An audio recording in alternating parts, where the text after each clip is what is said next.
Awesome. Thank you.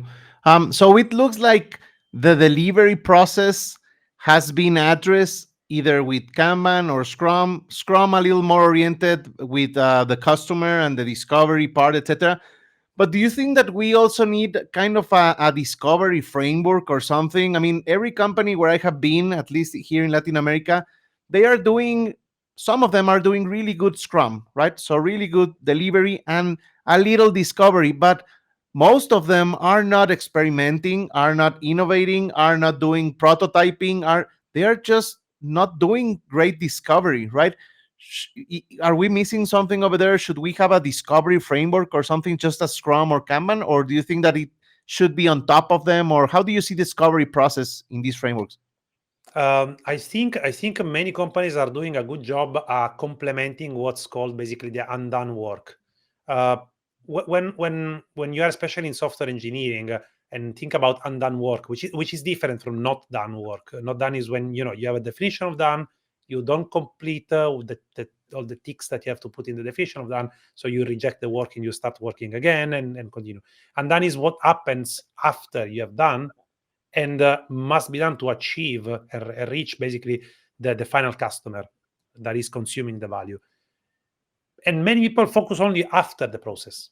Okay, so Mhm. this is basically the Scrum, and if your definition of done doesn't cover until the final customer, then there is undone work. However, there is also what you're talking about is the undone work, which is before Scrum.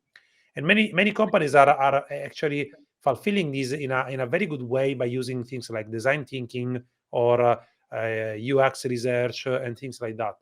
However, in the end, it's again a matter of balance. How much can you, in your value stream, enlarge this definition of done? So the more you can actually stretch it and bring into the team this capacity of experimentation and prototyping, the more you can use just one framework.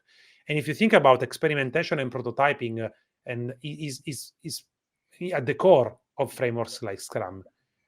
Even if you think about other influential frameworks, which actually uh, gave also in some way birth to most of the practice, like extreme programming, spikes and experiments are at the core of the things. And usually, one of the explicit policies that real agile teams have is that they have at least one experiment at every sprint, which means that they are always forcing themselves to discover something new Mhm. about the user, about the context, about the value, and things like that. So they always have at least one experiment that will, in the end, lead possibly to some backlog for building better architectures, for understanding better the customer, for building a better process, and so on and so on.